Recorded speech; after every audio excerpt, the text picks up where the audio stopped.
Welcome to the Bare Metal Cyber Security Plus podcast. This series helps you prepare for the CompTIA Security Plus exam with focused explanations and practical context. For a companion study guide, check out the Achieve CompTIA Security Plus 701 Exam Success by Dr. Jason Edwards. It is the most concise and complete Security Plus guide on the market, built for busy professionals who want to pass the exam fast and on their first try. You can find this book and others at cyberauthor.me. In this episode, we are focusing on the techniques and strategies that make data recovery possible. While backups are essential, they are only half the story. When systems fail, what matters most is how quickly and how completely we can bring operations back online. That is where recovery objectives, replication, and journaling come into play. In this episode, we will break down key recovery concepts and walk through real-world examples that demonstrate the importance of planning, precision, and technology in restoring data after a disruption. Let us begin with two terms that are central to any recovery discussion: recovery point objective and recovery time objective. Recovery point objective, often shortened to RPO, defines the maximum amount of data that an organization is willing to lose in a disaster scenario. It is measured in time.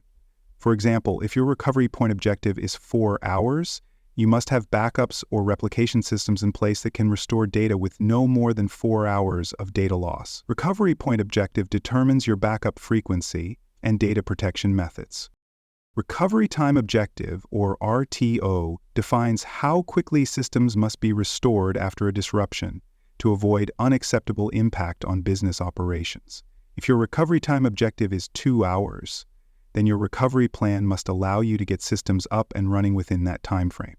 Recovery time objective affects your choice of backup location, your reliance on automation, and your investment in high availability infrastructure.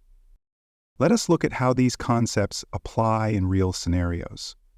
A financial trading company may have an extremely low recovery point objective, perhaps just a few seconds. This means that any data loss must be limited to a matter of seconds.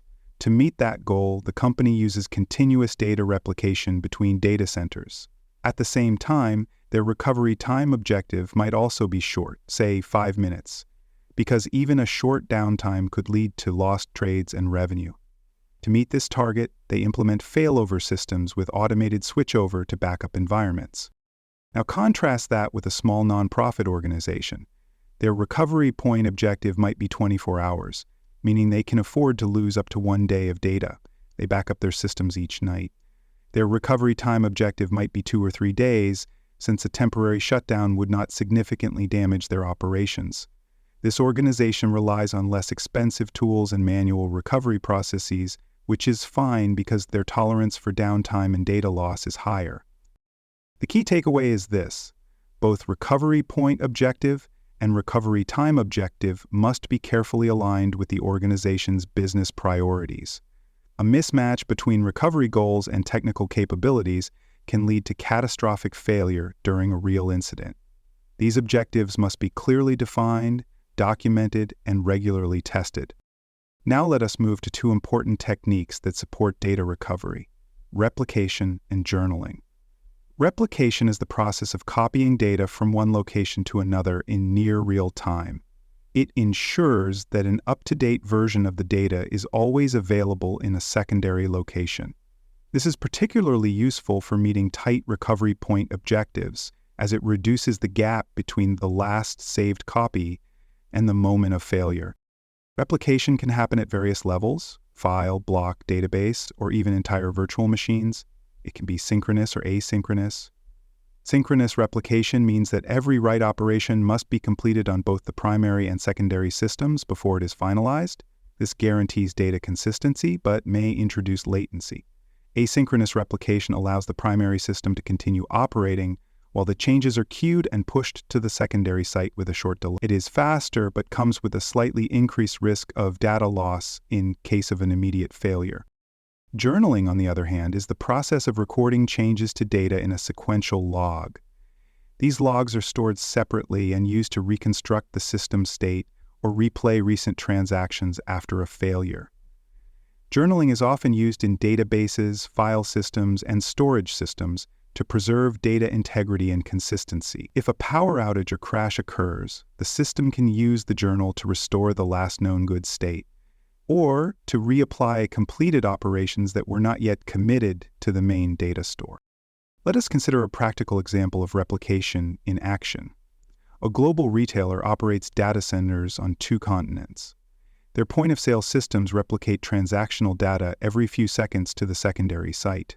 When a regional network outage disrupts their primary data center, transactions continue at the secondary site with minimal delay.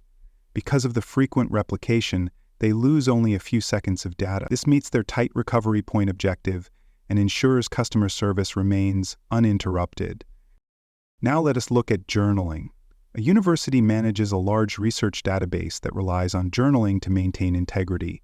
When the database server unexpectedly crashes, the system is able to recover quickly by replaying journaled transactions and restoring the database to its exact state just before the crash.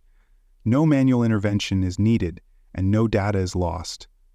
Journaling provided a fast, automated way to ensure recovery with high accuracy. Both techniques have their strengths. Replication is excellent for minimizing data loss and enabling high availability. Journaling is powerful for preserving transactional integrity and supporting quick rollback or restoration after logical errors or software faults. In practice, many organizations use both. Replication ensures an up-to-date secondary copy, while journaling ensures that every transaction is accounted for during recovery. For the Security Plus exam, you should be able to explain the difference between recovery point objective and recovery time objective, and describe how replication and journaling support different recovery goals. You may see questions that ask how to design a recovery strategy based on specific business needs. Pay attention to timeframes, tolerance for data loss, and the type of failure described in the scenario. Here is a tip to help you choose the correct answers on the exam. If the question emphasizes minimizing data loss, then replication is likely the focus.